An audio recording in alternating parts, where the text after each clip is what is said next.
Welcome Vikas ji, star guest of a digital blogger and Asim Juneja channel. Vikas ji, ये case थोड़ा सा serious है। केस नहीं है, it's more of case study rather कि जो भी कैंडिडेट्स एमपी सीट जीत चुके हैं, for example in this context आज की तारीख में अमृतपाल सिंह है पंजाब से, and then there is somebody called Sheikh Rashid Abdul Rashid. Now ये दोनों एमपीज इलेक्टेड एमपीज जीत चुके हैं अपनी अपनी कॉन्स्टिट्यूएंसी से और भारी मतों से जीते हैं। एक के ऊपर एनएसए नेशनल सिक्योरिटी एक्ट का केस चल रहा है, एक के ऊपर टेरर फाइनेंसिंग चार्जेस के केस लग रखे हैं। एक एज ऑफ नाउ असम में जेल में है, एक तिहाड़ जेल में है।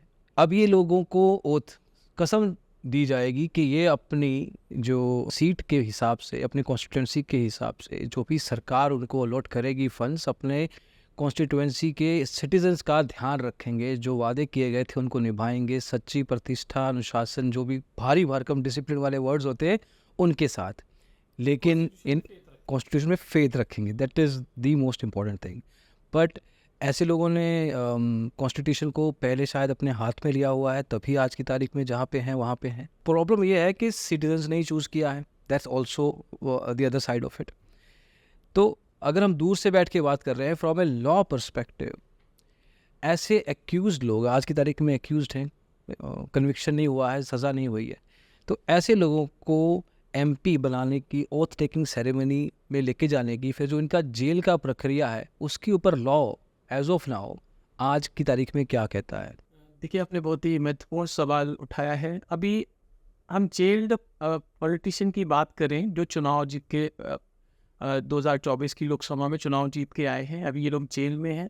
इनको इंटरिम बेल के लिए अप्लाई करना होगा, जिस भी ये डिस्ट्रिक्ट जुडिशरी के अंदर इनका जेल आता है, वहाँ इंटरिम एक बेल के लिए अप्लाई करना होगा। फिर कोर्ट डिसाइड करेगा।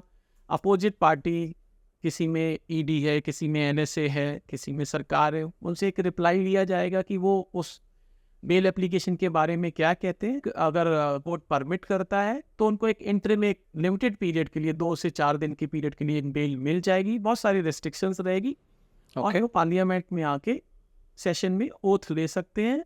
एंड अगेन उनका पूरा सिक्योरिटी सिस्टम देखा जाएगा कि वो मतलब उनकी, देखिए बहुत सारे सिक्योरिटी थ्रेट तो होते ही हैं इस तरीके के मैटर्स में। उनको शपथ लेने के बाद वो वापस से जेल में चले जाएंगे। तो शपथ लेने का, ओथ लेने का तो प्रोसेस ये रहेगा। अब डिपेंड कर रहा है कोर्ट कितना सुनती है, कितना समझती है दोनों पक्षों को, और उसके बाद इंटरिम बेल भी देती है या नहीं देती है, ये डिपेंड करेगा। क्योंकि ये इनके ऊपर जो ऑफेंसेस हैं, जो एलिगेशंस हैं, चार्जेस आर वेरी सीरियस। आप समझिए, टेरर फंडिंग हो गया, या एनएसए नेशनल सिक्योरिटी एक्ट, और उसके साथ भी बहुत सारे चार्जेस लगे हुए हैं, और काफ़ी सीरियस बहुत ज़्यादा चार्जेस। तो इसमें यूर टेलिंग के दो चीज़ें समझ में आई कि एक तो है रिस्ट्रिक्शंस हैं इनके ऊपर कुछ, जो भी ये 2-4 दिन के लिए आएंगे, तो वो रिस्ट्रिक्शंस किस किस तरह की हो सकती हैं। और दूसरा, अगर इनको कोर्ट अलाउ करता है कि आप ओथ ले सकें तो चलो ठीक है, 2-4 दिन के बाद वापस चले जाएंगे, लेकिन अगर कोर्ट अलाउ नहीं करता है तो उस केस में क्या होता है फिर? सर, उस केस में देखिए, अगर जब तक आप ओथ नहीं लेते हो, या तो प्रेसिडेंट या प्रेसिडेंट के किसी भी अपॉइंटेड पर्सन के द्वारा ओथ नहीं लेते हो, तो आप इलेक्टेड रिप्रेजेंटेटिव तो हो, आप चुनाव जीत चुके हो, आपका उस लिस्ट में नाम है 543 जो चुनाव जीत के आए हैं, बट आप अभी एमपी नहीं हो, लीगली एमपी नहीं हो। आप वो सारी फैसिलिटीज़ को या वो सारी सर्विसेज को प्रोवाइड नहीं कर सकते हो जो आपको एमपी की ओथ लेने के बाद ही माना जाता है कि आप अब एमपी, लीगली एमपी हो गए हो। तो वो चीज़ नहीं। लेकिन मैं इसमें एक चीज़ को नोट करना चाहूँगा कि ये प्रोसेस कैसा है। अगर आप देखेंगे तो ये प्रोसेस 2013 में एक सुप्रीम कोर्ट का जजमेंट आया था, lily Thomas versus union of India. Okay, supreme court ने बोला था, डीक्रिमिनलाइजेशन ऑफ पॉलिटिक्स के ऊपर ये था कि जो लोग भी जेल में हैं, वोट करना आपका राइट है, पर एब्सोल्यूट राइट नहीं है। अगर आप जेल में हैं तो आप ये नहीं बोल सकते this is my fundamental right और मुझे वोट डालना ही डालना है, मुझे सरकार परमिशन दे। तो वोट देने राइट को कर्टेल करा जा सकता है आपके, थोड़ा सा इसको हम समझते हैं। ओके, तो अगर आपकी वोट देने को, राइट को कर्टेल करा जाता है, तो सुप्रीम कोर्ट ने lily Thomas versus union of India में 2013 में बोला आपका वोट देने का राइट एब्सोल्यूट नहीं है, तो आपका नाम इलेक्टर रोल में भी नहीं रहेगा।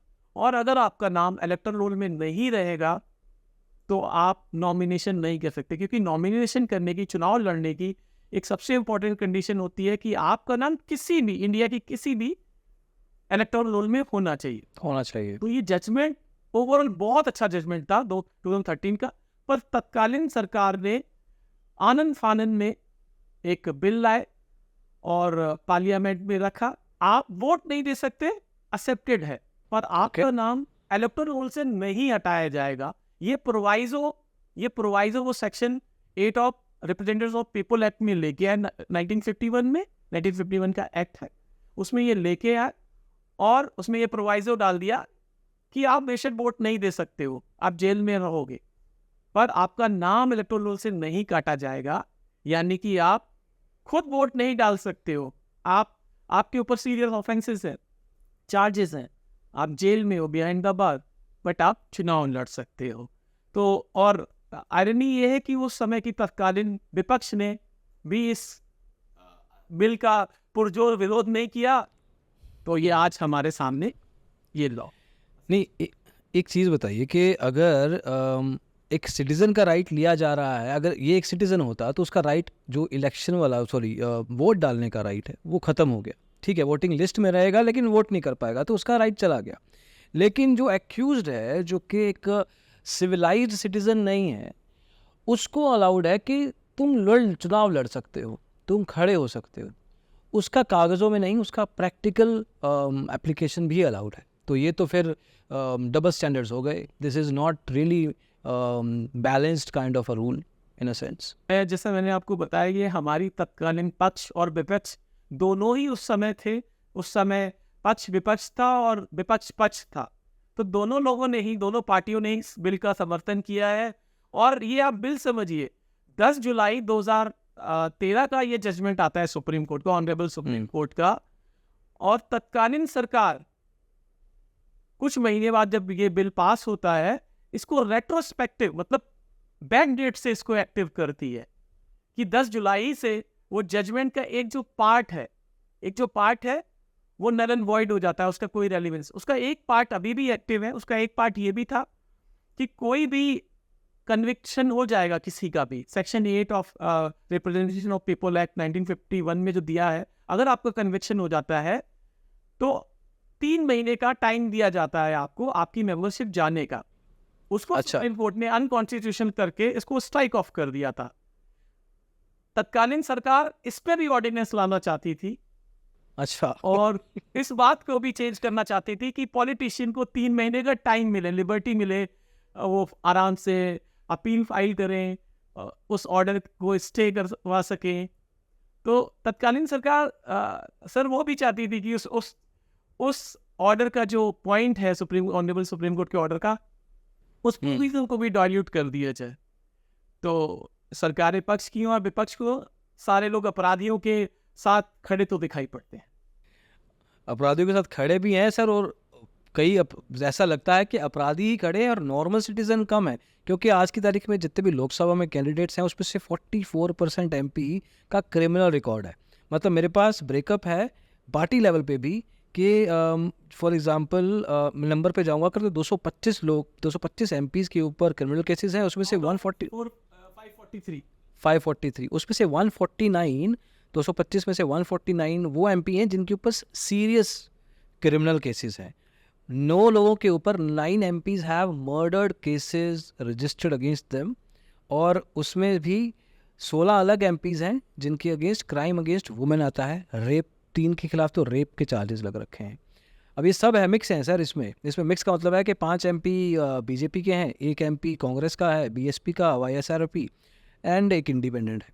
सो आप ऑलमोस्ट आधे कैंडिडेट्स के ऊपर एक्यूजेशंस लग रखे हैं किसी ना किसी क्राइम के, और उसमें से भी 25% और सो हैव सीरियस क्राइम से क्रिमिनल केसेस। तो देश का जो प्रतिनिधि है वो नॉर्मल सिटीजन तो है ही नहीं। मतलब एक तरीके का हर 2 में से 1 कैंडिडेट वैसा है जिसमें कि उसको गुंडागर्दी, रेप, खून, इस तरह के इल्ज़ाम लग रखे हैं और ना कन्विक्शन हुई है, और केस सालों से चलते आ रहे हैं। या तो हो ना कि केस अभी रिसेंटली आए हो, some of the cases are really old, अभी आधे घंटे 25 साल पुराने मुकदमे हैं।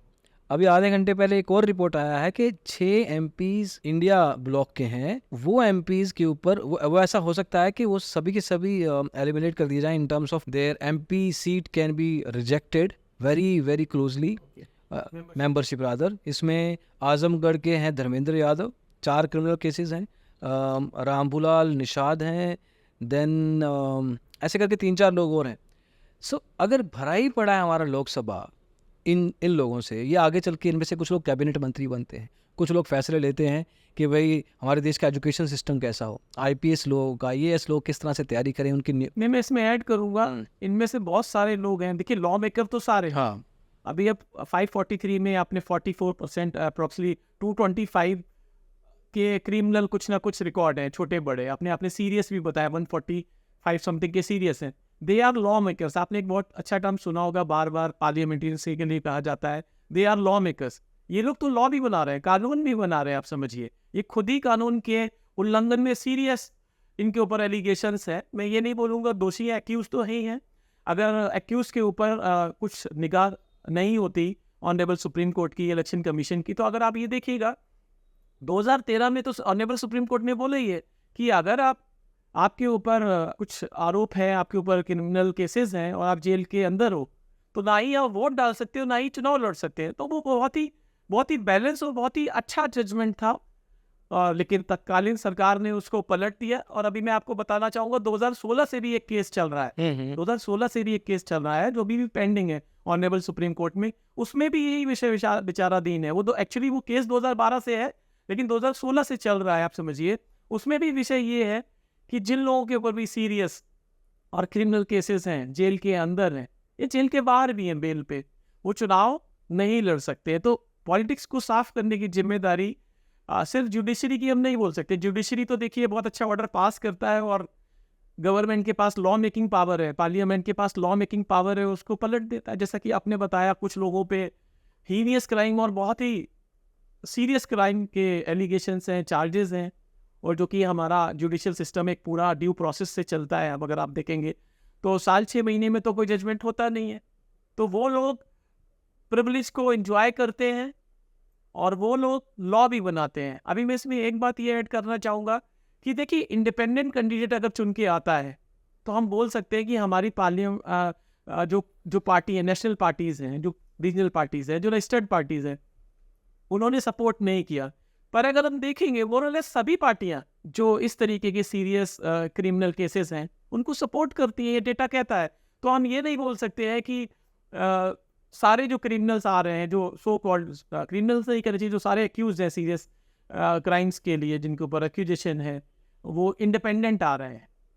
अभी अगर हम देखेंगे इनके केस में, ये जो दोनों अमृतपाल और हम राशिद इंजीनियर की बात करें, they both are independent candidate.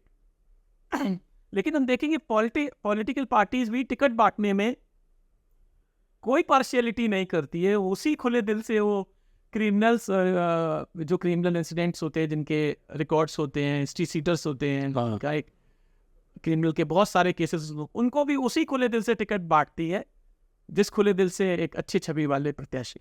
मैं वैसे थोड़ा टॉपिक से डाइग्रेस कर रहा हूँ, but I just want to go into one more question into this कि जो इस तरह के लोग होते हैं जिनका एक क्रिमिनल बैकग्राउंड होता है, अब ऐसा नहीं है कि एक केस है कोई, there are series of cases. जैसे मैंने आपको बताया कि एक के खिलाफ 4 केसेस चल रहे हैं, criminal high intense criminal cases, heinous crimes.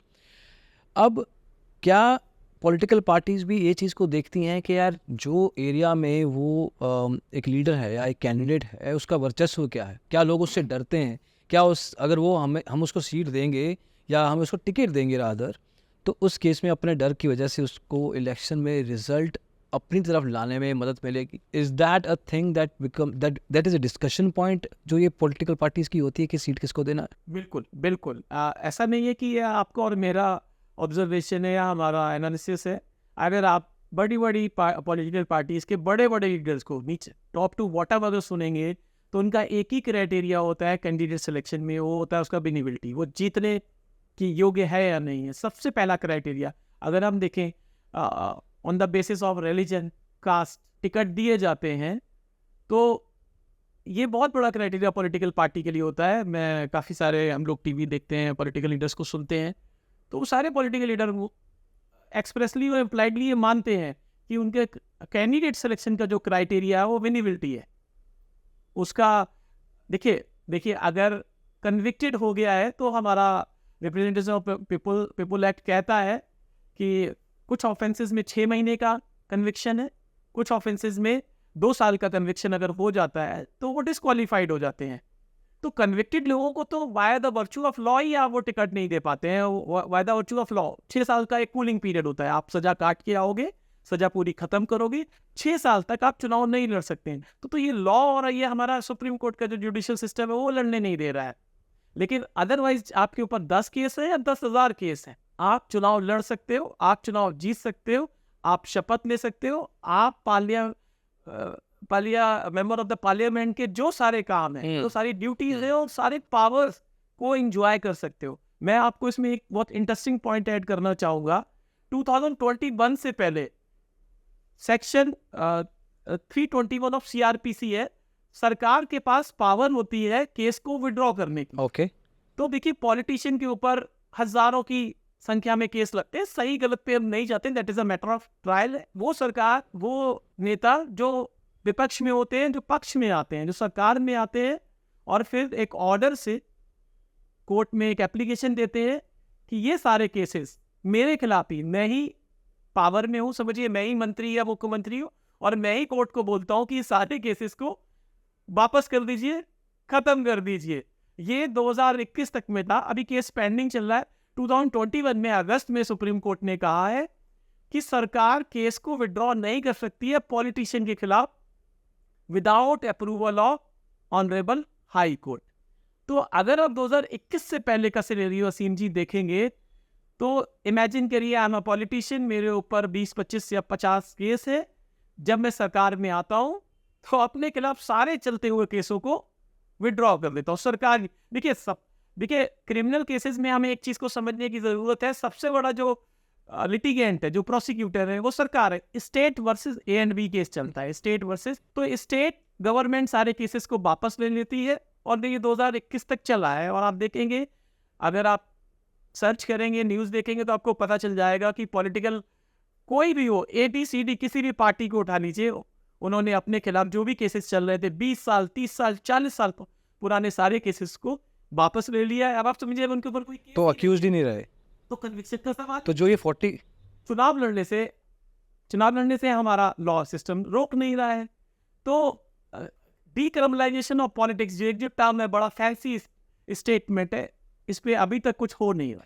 ये वॉशिंग मशीन करके भी एक टर्म चला हुआ था इलेक्शंस के दौरान। अच्छा, एक इसमें दो चीज़ें हैं। पहला, जो ये 2021 में सुप्रीम कोर्ट ने कहा, क्या ये सुओ मोटो था या किसी ने पिटीशन डाला था या किसी नहीं, ये पिटीशन चल रही है, ये डीक्रिमिनलाइजेशन ऑफ पॉलिटिक्स के ऊपर बहुत लंबी पिटीशन चल रही है। तो अभी ये मैटर विचाराधीन है, पेंडिंग है। उसी में सुप्रीम कोर्ट ने एक रिकॉर्ड प्रोसीडिंग्स में कहा है कि इस तरीके से स्टेट गवर्नमेंट केसेस को वापस नहीं ले सकती है पॉलिटिशियन के खिलाफ। आप कल आए और आपने कहा आप सारे केसेस मेरे खिलाफ ही खत्म हो गए। देखिए स्टेट तो आप ही बन जाते हैं, जब आप पावर में आते हैं तो आप स्टेट बन जाते हैं।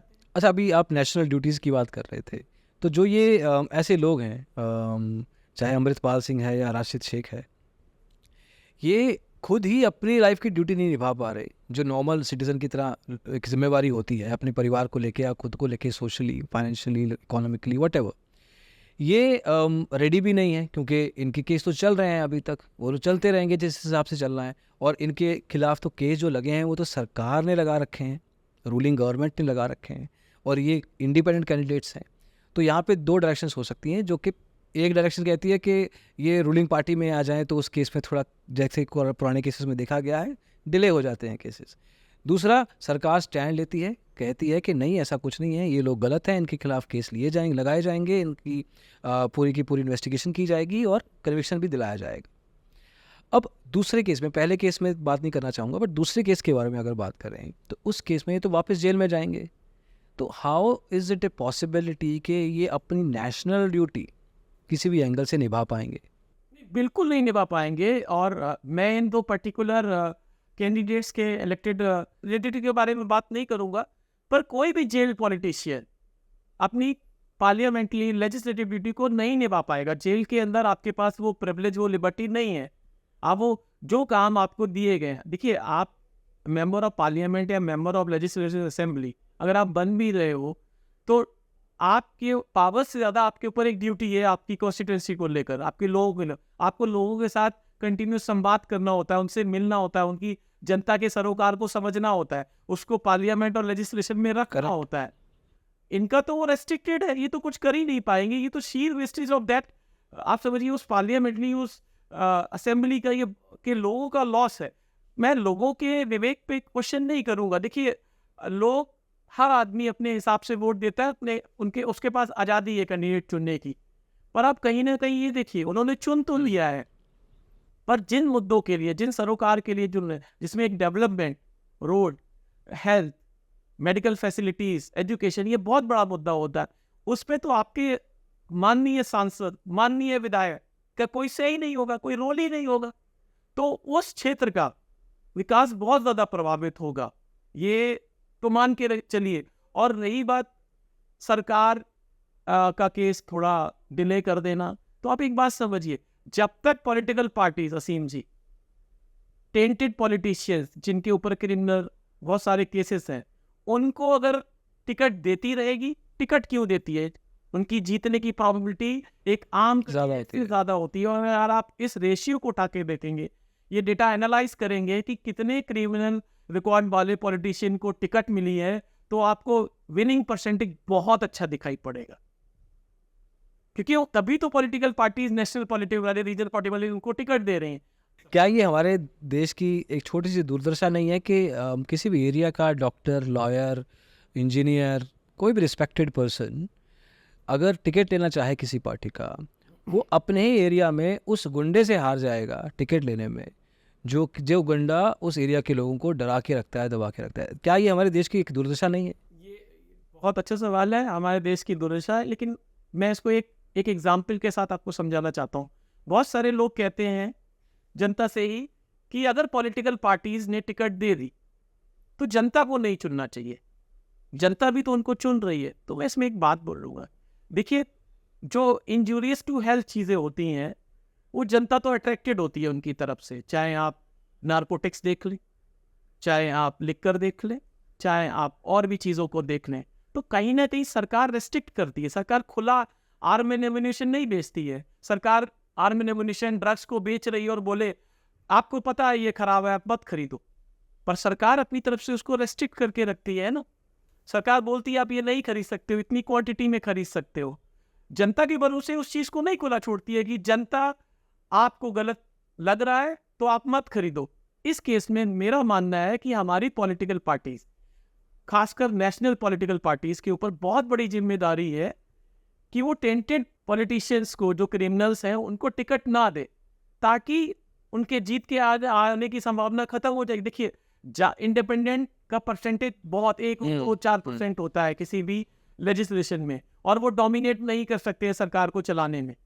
लेकिन सरकार, अगर पॉलिटिकल पार्टीज अगर उनको टिकट दे रही है तो उनके जीतने के चांसेस ज़्यादा है, और फिर उनकी नेगोशिएशन जो पावर है वो बहुत ज़्यादा है कि मेरा केस पेंडिंग कर दिया जाए, मेरे खिलाफ केस वापस भी ले लिया जाए। तो सिस्टम में ही बहुत सारे लूप होल्स हैं, जिसके कारण इन्हीं लूप होल्स का फ़ायदा यही एमपीज़ और एमएलएज उठाते हैं, जिनको हम ही चुनते हैं, और बाद में आके ये सब चीज़ें हमें ही बाइट करती हैं। That's the worst part of the economy है।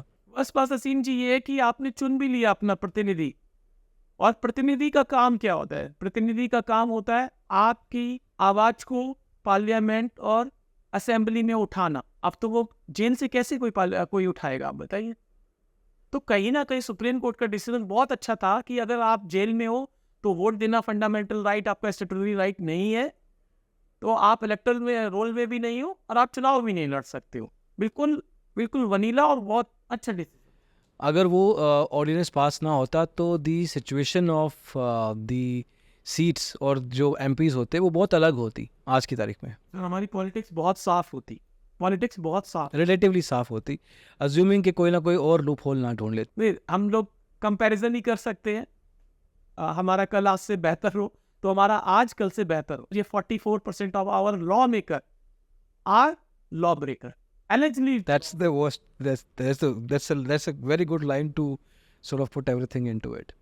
So इन लोगों का फ्यूचर डिपेंड करता है अभी सुप्रीम कोर्ट या उनकी जजमेंट के ऊपर आगे चल के. सुप्रीम कोर्ट तो चलो अलाउ करेगा, उसके बाद इनके केस के ऊपर डिपेंड करता है कितने दिन मिलते हैं इनको अपने आप को. जैसे सीट मिल जाता है इनको और ये ओथ ले लेते हैं, इनके पास कुछ समय होता है कि इतनी देर में आपको अटेंडेंस देना है या कुछ आना है या कुछ एटलीस्ट कुछ बेसिक काम करने हैं. नहीं. देखिए, इसके ऊपर लॉ क्लियर नहीं है. लॉ ये क्लियर है कि जब आप मेंबरशिप आप इलेक्ट हो जाओगे तो आपको ओथ लेनी है, और ओथ लेने के बाद अगर आप जेल में जाते हो, अगर आपका अब्सेंस 60 डेज से ज़्यादा होती है, तो जो आपका हाउस का जो स्पीकर होता है उससे आपको परमिशन लेनी होती है. वो एक कमेटी में उसको रखता है कि ABC मेंबर है, वो पार्लियामेंट या असेंबली की प्रोसीडिंग में पार्टिसिपेट नहीं कर सकते हैं, और उसके हिसाब से. लेकिन ये लोग तो आप समझिए इनका ओथ लेना ही अभी डाउटफुल है. और अगर आप शपथ ले भी लेते हैं और पार्लियामेंट आपको या असेंबली आपको रिलैक्सेशन दे भी देती है अब्सेंटिस में, लेकिन इससे जनता का क्या हल हो रहा है? आप समझिए, सिर्फ आप MP हैं, आप जीते हैं, वो लोकसभा या विधानसभा 5 साल के लिए तो विकास तो प्रभावित होगी. मे बी ये मेरा 100% ओपिनियन है, बट ये दो केस मैं सिर्फ कॉन्टेक्स्ट में नहीं रख रहा हूँ. इनके अलावा भी बहुत सारे केसेस होंगे जहाँ पे इंडिपेंडेंट कैंडिडेट्स खड़े होंगे नेशनल पार्टीज़ के कैंडिडेट्स के against. May be this is a way of making a statement by the citizens of that place कि ना तो हमें ये पार्टी पसंद है जो नेशनल लेवल की है, लेट्स से, ना तो हमें BJP पसंद है, ना ही हमें कांग्रेस पसंद है, ना ही हमें जनता दल पसंद है. सो दे आर, और उनको नोटा भी नहीं करना है, तो उस केस में they are just picking up somebody who is standing on his or her own and just trying to make a statement. as बहुत ही अवेयर सिटीजन्स होंगे ऐसे, ठीक है, उनका डिसीजन सही है गलत है, we are nobody to make a judgement on that. वो उनका खुद का तरीका है, जैसे हमारा तरीका है हमारे पार्टी के कैंडिडेट को चुनने का. बट क्या ये सिर्फ एक स्टेटमेंट देने का भी तो तरीका हो सकता है? नहीं, जनता शायद ये वोटिंग से दिखाना चाहती है कि उसके ऊपर लगाए हुए आरोप गलत हैं, वो निर्दोष हैं. पर जनता को एक बात समझनी चाहिए, आरोपों का फैसला कोर्ट में होगा, ट्रायल में होगा, तब डिसाइड होगा वो आरोपी है या नहीं है. जनता इमोशन में ये काम करती है, बिल्कुल ठीक है. अगर हम देखेंगे, एक पॉलिटिकल पार्टी ने ये एजेंडा ही रखा है, एक पॉलिटिकल पार्टी के रिस्पेक्टेड लीडर ने ये तक बोला कि अगर आप मुझे जिता देंगे तो मैं जेल में नहीं जाऊंगा, जेल से बाहर रहूंगा. अब आप समझिए, जीतने और हारने का जेल जाने से क्या संबंध है? ये नेता बोल रहे हैं और जनता उसको समझ रही है, उसको वोट कर रही है. कोई रेलिवेंस ही नहीं है. जीतने से अगर आपके ऊपर केसेस खत्म हो जाते तो जितने ये हैं इन लोगों पे केस खत्म हो जाने चाहिए. और आप एक इंटरेस्टिंग पॉइंट देखिए, आप पे इफेक्ट में बोल रहा हूँ, 225 लोगों के ऊपर क्रिमिनल केसेस हैं.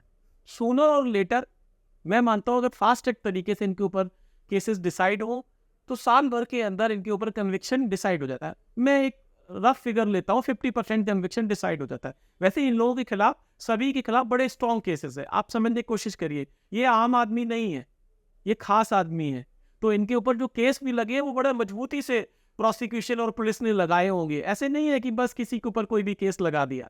बड़े मजबूती से इनके पक्ष में अच्छे लॉयर्स होते हैं जो चार्जशीट और FIR की धज्जियां उड़ाने के लिए तैयार रहते हैं. तो इनके ऊपर मजबूत केस है. तो मैं for the sake of argument मानता हूँ कि कन्विक्शन रेट अगर इनका 50-60% है तो आप समझिए 100 पार्लियामेंटियन डिस्क्वालीफाइड होने वाले हैं. तो अगर वो सरकार के पक्ष में है तो सरकार गिरने वाली है, और विपक्ष के पक्ष में है तो सरकार बहुत मजबूत होने वाली है. तो आप देखिए कितने डिसीजन बायस हो जाएंगे. उस प्रोसीडिंग को तेज चलाने के लिए, फास्ट ट्रैक करने के लिए कोई भी इंटरेस्टेड नहीं होगा, चाहे पक्ष है या. That's a very good point. तो इस केस में जनरली क्या होता है कि अगर लेट्स से कि X number of people MP जो है डिस्क्वालीफाई हो जाते हैं, तो what exactly happens after that उस सीट का? देखिए, पार्लियामेंट का मेजॉरिटी का नंबर चेंज हो जाता है. अगर 100 नंबर कम हो जाते हैं तो उसी आप रेशियो में 50+1 का रेशियो लगा के चलिए चेंज, जब तक कि वो चुने नहीं जाते हैं, जब तक वो सीट पे दोबारा से इलेक्शन नहीं होता. ओके. सिंपल मेजॉरिटी तो आपको हमेशा चाहिए. जस्ट इमेजिन हम लोग 100 लोग डिस्क्वालीफाइड हो जाते हैं, तो अब आपका मेजॉरिटी का फिगर जो 271 है वो उससे कम आ जाएगा. उसी रेशियो में 50 कम करके +1 कर लीजिए आप. तो वो रेशियो बहुत इंपॉर्टेंट होता है. अगर रूलिंग पार्टी से ज़्यादा लोग डिस्क्वालीफाइड हो रहे हैं असीम जी, तो आप समझिए सरकार गिरने का डर हो गया। हाँ, because this is not really majoritarian sort of government, तो इस केस में बड़ा फर्क पड़ सकता है नंबर्स के आने के कारण। मुझे लगता है ऑनरेबल सुप्रीम कोर्ट को इस तरीके के फैसले को जल्दी से करना हाँ, और उस पर मजबूती से कायम। देखिए, हमारा सेपरेशन ऑफ पावर है, कोर्ट की पावर नहीं है। लॉ बनाना पार्लियामेंट और लेजिस्लेशन का काम है, पर इन सब चीज़ों में बहुत सारे मैटर्स में supreme court, honourable supreme court suo motu भी आता है, पब्लिक इंटरेस्ट लिटिगेशन भी देखता है। तो ये पब्लिक इंटरेस्ट की बात है। अगर आप देखेंगे तो इतनी सारी कॉन्स्टिट्यूएंसी का रिप्रेजेंटेशन तो हो ही नहीं रहा है। अभी आप बोलोगे रिप्रेजेंटेशन से कोई फर्क ही नहीं पड़ रहा, तो फिर तो चुनाव से कोई फर्क नहीं पड़ रहा। और अगर प्रत्याशी जो जीता हुआ है वो जनता के सरोकार मुद्दे नहीं उठा रहा है, तो फिर उस चुनाव का फायदा क्या है, आप समझिए। बहुत ही I mean I like to conclude here, but बड़ी ही ऐसे केसेस में जो इंडिपेंडेंट कैंडिडेट्स खड़े होते हैं जो कि अपना एक स्टेटमेंट बनाने की कोशिश करते हैं, it's a very selfish way of living life again, but थोड़ा सा कंट्रोवर्शियल हो सकता है ये तरीका बोलने का, क्योंकि we don't really know what's going on, but इनको पता है कि ये नेशनल ड्यूटीज नहीं निभा पाएंगे, but just for the sake of getting a statement made ये खड़े हो जाते हैं कैंडिडेट भी खुद भी, एंड देन सर जनता को ही नहीं, मेरा इसमें एक मानना है सिंह जी, मैं मान लेता हूँ कि पॉलिटिकल राइवलरी के चक्कर में बहुत सारे फर्जी केस भी लिखाए जाते हैं, ये भी एक सच्चाई है हमारे यहाँ, ये कोई अनभिज्ञ नहीं है, इससे कोई भी लिखाए जाते हैं, बहुत सारे केसेस लिखाए जाते हैं। पर कोर्ट और सरकार एक चीज़ तो कर सकती है, उन सारे मुकदमों का, उन सारे केसेस का फैसला fast track with in 3 month 6 month के अंदर तो उनका निपटारा कर सकती है ना। मैं मानता हूँ कि मैं विपक्ष में हूँ, सरकार मेरे खिलाफ केसेस लिखा रही है, लेकिन अगर जो इन्वेस्टिगेशन एजेंसी है बहुत सारे केसेस में डिले करती हैं, अगर they take dates which are months apart, तो उस केस में जो विक्टिम है, विक्टिम ही कहेंगे, एक्यूज्ड, विक्टिम नहीं सॉरी एक्यूज्ड है जो, वो अपने आप को विक्टिमाइज भी कहेगा कि मेरे साथ गलत हो रहा है, कि मेरे को सरकार भी गलत कर रही है मेरे साथ और कोर्ट भी मेरे को जजमेंट नहीं दे रहा है। तो it's a very complicated situation, depends on the case to case as well. Fast track करने से कौन मना करता है? आपकी डेली हियरिंग होने से कौन मना करता है? अभी 3-3 महीने की 6-6 महीने की डेट्स पड़ रही हैं, नॉर्मल कोर्ट में चल रहा है। फास्ट ट्रैक के लिए तो कोई मना नहीं कर रहा है। अगर आप निर्दोष हो तो पूरे ड्यू प्रोसेस से आप निर्दोष साबित हुई, तो कम से कम जो जनता है वो तो रात की सांस लेगी कि इसको जो भी प्रतिनिधि है वो जेल में गया, सीट खाली हुई, दोबारा चुनाव हुआ, दोबारा कैंडिडेट को चुना, या आप मेरा जो प्रतिनिधि जीता हुआ है वो निर्दोष साबित हुआ है, एक्विट हुआ है, और वो मेरा। That's a much more deeper conversation, और मैं चाहूँगा किसी और दिन हम इसके ऊपर भी एक डिटेल डिस्कशन करें to sort of figure out कि इस तरफ कितनी डायरेक्शंस बन सकती हैं। And thank you so much Vikas ji for clearing all the doubts, very very technical, and I hope कि ये एक नॉर्मल सिटीजन तक के बेनिफिट के लिए होता है। हालांकि this is post elections, but आज की तारीख में बहुत सारे लोगों को इन चीज़ों के बारे में टेक्निकली पता भी नहीं होता है जिन तरह लोगों को चलते हैं। Thank you so much.